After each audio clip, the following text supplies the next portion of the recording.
Welcome back. I am Danielle McCormick. I'm the co-founder of Suite Solutions and your co-host here on SuiteSpark podcast. And hello, I am Stephanie Georgakopoulos, the other co-host and co-owner. We are very excited to be with you guys today. I know the last couple of times I talked a lot, but now it's Danielle's turn to shine. So she's going to be going over her area of expertise in this episode. We've talked a lot of math so far.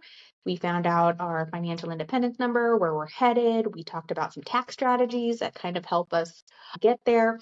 But now is a little bit more, if you've been listening to the episode, you're like, what do I do?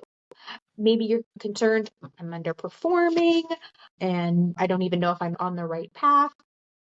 I just wanted to start the questioning off with, because I think that it's a huge question in people's mind, is like, are they even like in the right spots? Danielle, what are the margins that you would say indicate whether or not somebody is underperforming? Let's just start there. Sure. If your margins, your walkaway, EBITDA, cash, I know we said we would go into EBITDA a little bit more when we come back to reading your financials, which will be probably next week or two. So if your margins are less than 20%, you are really cutting it close. It makes it very difficult for you to be able to pay out any kind of bonuses. It makes it difficult for you to take on additional inventory or new inventory. And it can make it very difficult for you to really just have any of those expansion plans. And it puts you in a fight against inflation and all of that kind of thing. If your business hasn't either raised its prices or because of cost containment issues, your margins are slowly being eroded away, that is definitely a sign of an unhealthy business from a financial perspective. And usually that would stem from, again, either your pricing not changing with the market or cost containment issues within your operation and inefficiencies overall. Exactly. Yeah. So if you're listening and, you are underneath that 20% underperforming, continue listening because we are going to give you great nuggets. And even if you are in that area and just want to, improve, again, continue listening. We're going to give you great nuggets. Tell me, you had mentioned that you have 4 or 5 things that you look at when you first go in. Can you walk us through what those are and then tell us what people need to be thinking about as they're addressing their own business? Absolutely.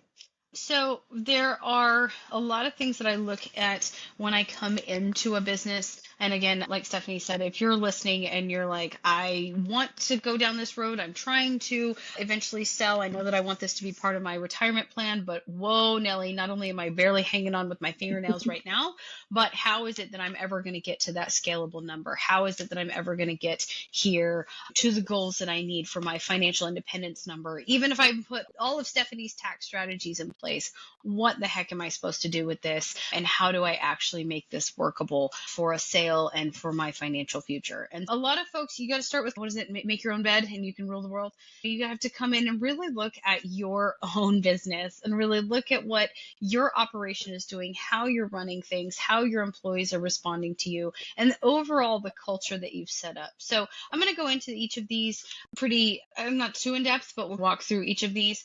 Some of the things that I first look at, again, like I just said, are going to be your prices. I'm going to look at your prices, see where you are in terms of the marketplace. What are you charging for? What are you not charging for? And do you have any contracts that are just really either underperforming or not advantageous for you? So there's several places where you can be bleeding money from the top of your balance sheet there as far as what you're not bringing in revenue. And next week, we're really going to dive into hidden revenue and maximizing what you have without making it feel gross to your customers or making it feel gross to yourself. So we'll get into all that in terms of if you're like, yeah, I have a pricing issue, there will definitely be an episode coming for you there. But that's definitely the first thing I look at. The second thing I look at is actually I just watch. Yes, absolutely. So yeah, it's hard to understand what to price your stuff at. It's hard to feel like, what am I in the marketplace? What am I not? And a lot of folks tend to go with, what would I pay for this service? Rather than what is the value associated with this service, and how do I stack up against my competitors? And we could go in for days and days on imposter syndrome and where am I? Am I an expert? And we'll definitely probably make some space for that in future episodes. But key being, most of the time we see people that underprice themselves because they're going by the bargain that they would want to get, and then they're unhappy with their margins. Does that help answer your question? Yeah, absolutely. Awesome. What's your So cup say? then the next thing I do is I honestly just watch. Oh, my cup, it says you're killing me, Smalls. My best friend made it. And then my son used to have a sippy cup that said Smalls on it. It was a pair. Love it. Yeah, but this is also my cup that I go into businesses with, and I'm like, you're killing me, Smalls, because what are we doing here? But no, I'm kidding. Absolutely no judgment when it comes to this, because again, like we stated last time, most people are the best at whatever they've done. And that doesn't mean you're a math major. That doesn't mean that you are the very top MBA student. And actually, having an MBA doesn't teach you jack shit about running a business, but that's neither here nor there. There's definitely no shame in the game in terms of not necessarily knowing these things, or as I talk through these hotspots, you're like, oh, that's me. Oh, that's me too. All things are fixable. All things are figure outable. I don't think you can see it, but I have a little sign that says that on my desk. But when it comes to, like I said, the owner's mindset and your overall pricing, and I'll come back to owner's mindset here in a little bit when we talk about your employees, but really looking at the culture. What is the culture that you're setting? And a lot of it does reflect on the owner themselves. Do you have a staff that's wishy-washy? Do you have a staff that doesn't necessarily follow through on implied tasks? Do you have a staff that is waiting around and hoping that they're going to be told what to do? Those kinds of things really play into the culture and impact your business a whole lot more than you may think it does. And so I'm going to talk a lot about owner's mindset, because what we've been told is if you have high expectations or voiced expectations at all, then that makes you a jerk. That makes you a micromanager. That makes you blah, blah, blah. Insert bad term here, right? So most people are like, I worked for a shitty boss. I don't want to be a shitty boss. So I'm going to make sure that my employees feel happy and blah, blah, blah, and all Care Bears and shit, right? And that doesn't actually breed a good environment at all for our businesses. That doesn't breed a good home. Again, you've probably seen a million people on various podcasts and whatnot that say the second you start referring to your culture and your people as family, that because families love each other through everything, thick, thin, and dysfunctional. Whereas That's the word I thought of, dysfunctional. People that are in high performing teams actually hold each other. Yeah, dysfunctional. For the D, we put the fun and dysfunctional. That's not going to help get where you want to go, right?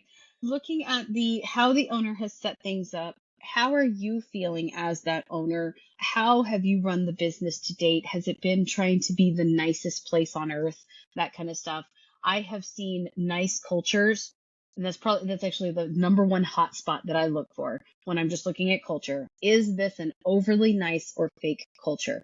Because people, just like a marriage, just like anything else, if you are unwilling to have those 10,000 fights that you need to have over the money, over the metrics, over the processing, over the standards that we hold, you're going to run your business into the ground. And it is like watching, and I think I've shared this with you before, Stephanie, it is like watching a train crash in slow motion, and it may take a couple years. It may take a while. And it's especially the bigger the business, the more velocity behind that train crash. But it is so difficult when you stack bad decisions on top of egos, on top of placating, on top of low standards, on top of office politics, on top of bad metrics or unheld metrics, on top of on. You just end up with what really is akin to gnarled metal, and not able to really untangle that without being like, can I fire everybody? Because that's wipe it off, at this start point again. we just kind of like need to sweep away the wreckage and start over, right? But we know that in our businesses we can't do that. We can't just be like, oh y'all, bye. And especially if it's you that's created that issue. So again, having that self awareness as well as self-compassion, knowing that yes, this may be in whatever state it is now, but it is salvageable. Everything is figure outable and we can get to another place. That is the next thing I look for. Like I said, owner's mindset. What is the culture you've created? Do we have an overly nice culture? A lot of those overly nice cultures, you start to see office politics coming up. You start to see a lot of passive aggressive, and passive aggressive is exhausting. And for a lot of folks, they're like, I don't want to do business anymore because this shit is just exhausting. I can't.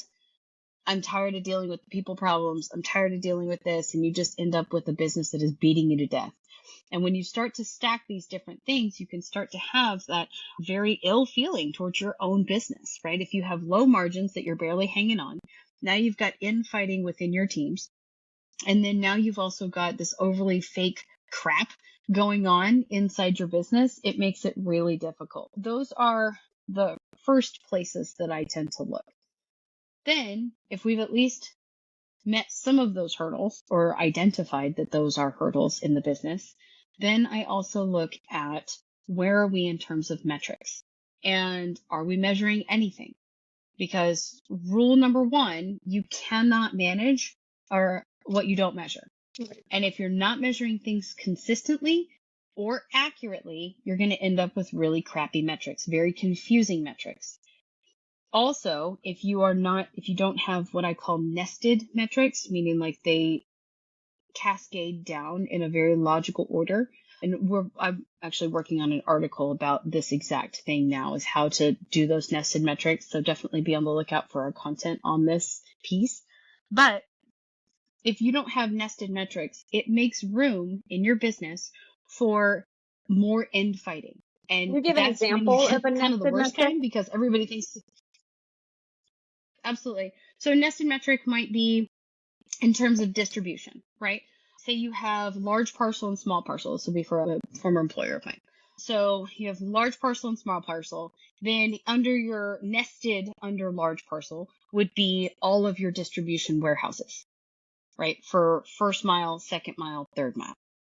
Then under first mile, nested under that is all of those locations, and so on down the line, so that you can see exactly which warehouse is causing some of the problems, or multiple warehouses that may have problems that are leading up to your overall delay numbers. Is that helpful? Yes. It's like I do in accounting when you're doing the books, the more specific you can Yay. get, the better the report can be. Yep. Yep. Yep. Exactly. Same in your operation.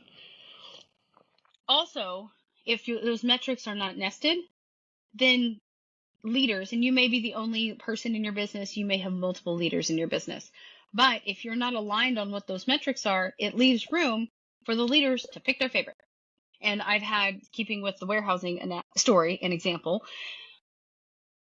I've seen where one party had a metric that they really cared about as far as dwell time on the warehouse floor. And I've had another party where they really cared about customer satisfaction.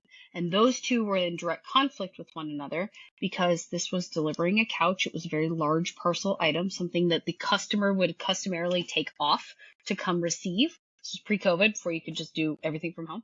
But you have folks trying to get things out of their warehouse early, right? So they're like, ship it on Wednesday. They are not going to be home. Lisa in Kentucky is not going to be home until Friday. And so now her couch has been left out in the rain and she is 7 kinds of pissed about it. So while you did get the couch off your floor and your dwell time goes down, your NPS, customer net promoter score, and their happiness goes down also. So you have those two things in direct conflict with one another, and that is also going to create issues within your business that are going to limit your ability to grow. Then the fifth thing that I look for is your decision velocity. Decision velocity is huge. Are people, again, this kind of comes back to owner mindset and how you've weighed things out, but are you telling folks what to do? Again, a lot of people tend not to do that because they don't want to be labeled a micromanager, toxic boss, any of that shit. But if you're waiting for people to do things and you haven't told them, or they're waiting for things to be told to be what to do and they haven't told you they need the instruction, then you're at this weird standoff and you're not actually getting anything done. And so you can typically see that a lot of that tends to come out in frustration when you talk to your employees or when you talk to folks actually on their front line, things like that. Oh, we asked for that 6 months ago. And then the boss is, I had no idea you were talking about. Or I just can't get anybody to work. I don't know why they won't get anything done. Have you told them they need to do that? Yeah. It seems like fairly common sense, but businesses can get so twisted around so fast if you're not actually managing and communicating and making sure that if you have a decision, you move out.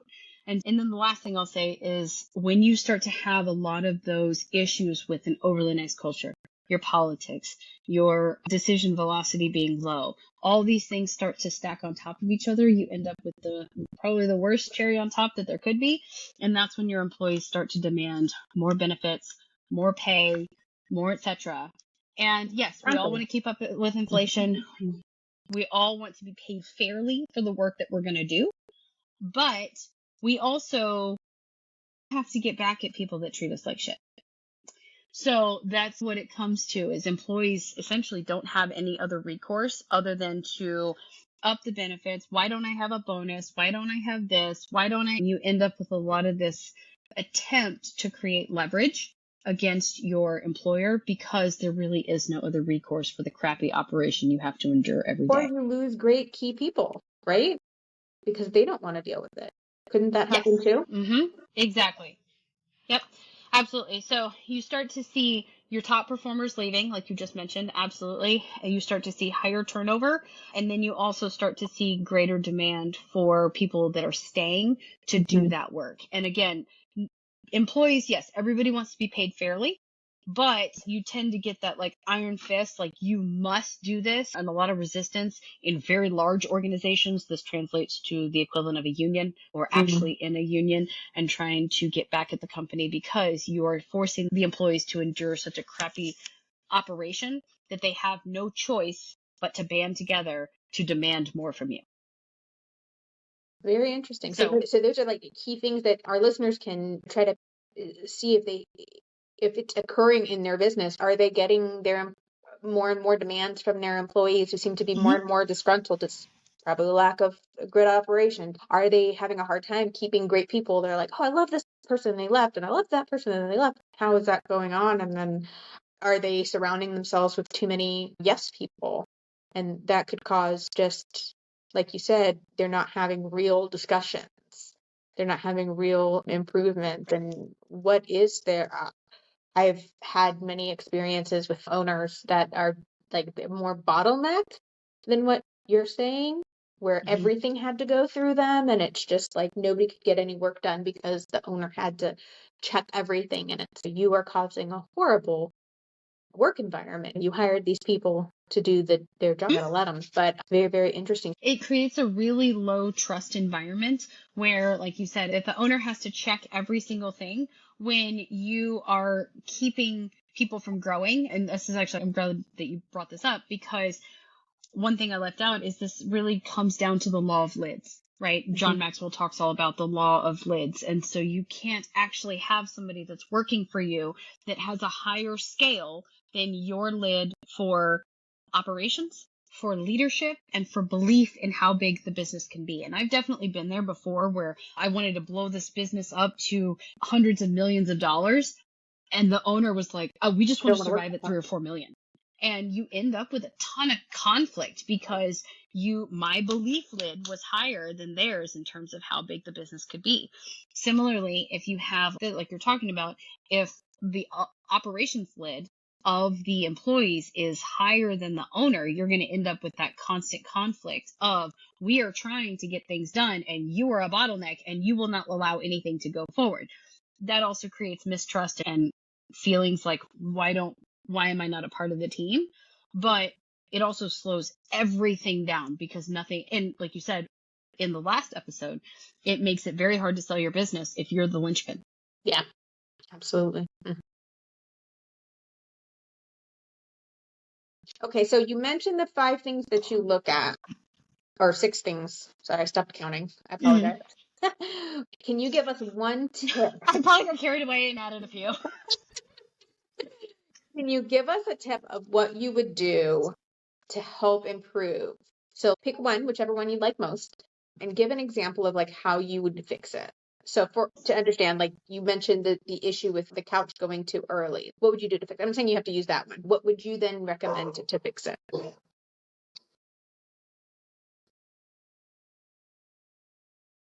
Sure.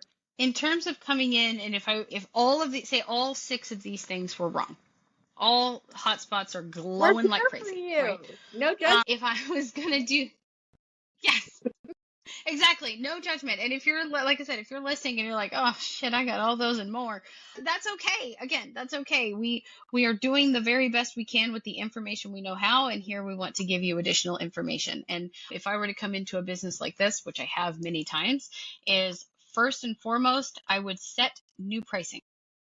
I would actually do two things. I would set new pricing and I would make every single person, unless it's illegal to do so, based on their credentials, I would make every single person universally commission eligible. Because if you have low margins and then you're fighting all this other crap, it's very difficult. If you are at least starting to raise and bring more money, get a cash infusion into your business, then you can float and sustain yourself until you untangle some of these other things. But if you've got everything stacked and stacked on top of itself, you can have a great culture. If you still have 10% margin, you're all screwed anyway. So you want to immediately bring the level of cash up and the level of help with your cash. But it's when you not only are going to raise your price to an appropriate level, again, aligned with value, and then making all of your employees, literally your secretary, your back of the house, unless it is illegal per a certification that they have or some other credential designation, every single person being commission eligible, because they say we're only 6 degrees from Kevin Bacon, right? So everybody knows somebody, especially they start to know them and remember and recall people a lot better when there's money attached to it. It's a great So incentive.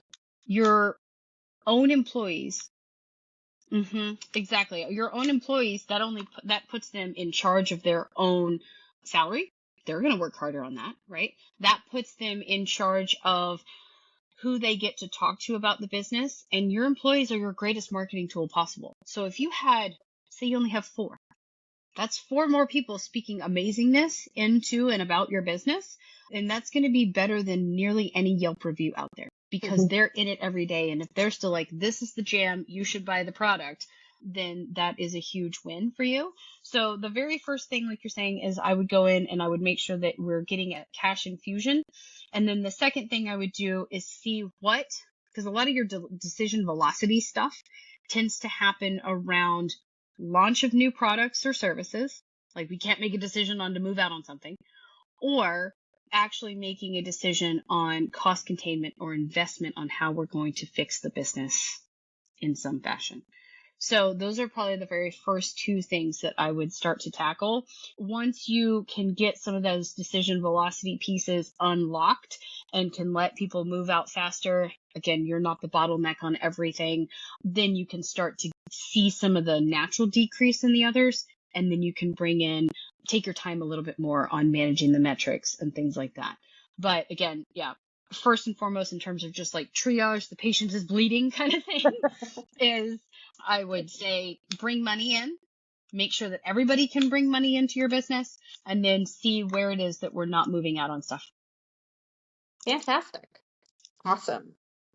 So this episode, I think we went over a lot of things. We went over owner mindset. We went over setting prices at value. We went over the importance of having real discussions, being open-minded and willing to hear some of those hard truths, which can be blurred or diluted in overly nice work environments, right? Because everybody wants to be everybody's friend. Everybody wants to say yes to the boss or whatever. But what is it? Sometimes tough love, like the person that really cares about you is the one that's going to tell you. Oh, which reminds me of something that you had said before about if it's family, it could be Yeah. dysfunctional. And then Yeah. we talked about the law of the lid. I think we went over a lot of different things that people listening will be like, yeah, that's me. Yeah, that's me. If anybody did and wants to ask some additional questions, you can find more information, Danielle said, on our website. She's going to be posting a blog very soon. But also, you can reach out to us and find out how we can support you and help you move your business into the direction that you want it to go. So, Danielle, what is our next episode going to be about? Give us a little teaser for what's coming next. Yeah. Sure. Our next episode is going to be unlocking the art of unlocking hidden revenue. So here I want to talk about, just like we talked about cash infusion, there's also some creative ways that we can add additional money to the business. So we'll definitely dive into that next week. And again, I really want to stress before we go that no matter where you are in your business, no matter where you are in your financial journey, no matter where you are in like, oh my gosh, I have made a mess of things, that there is no shame. The worst thing you can do is keep doing what you're doing that's not working. And asking for help is the next best thing that you can do. And understanding that, like, okay, I may not have known everything. I may be swimming in this. I may be looking at, oh my gosh, I have to exit this business for $3 million and I'm barely, again, hanging on with my fingernails or losing money. And it can all be turned around. It just takes patience and humility, and set the shame aside and be willing to move forward with people that will support you. Great words to So end on. there's my "you're okay, we got you" spiel. And we will talk to you next week. Talk soon. Bye. Bye.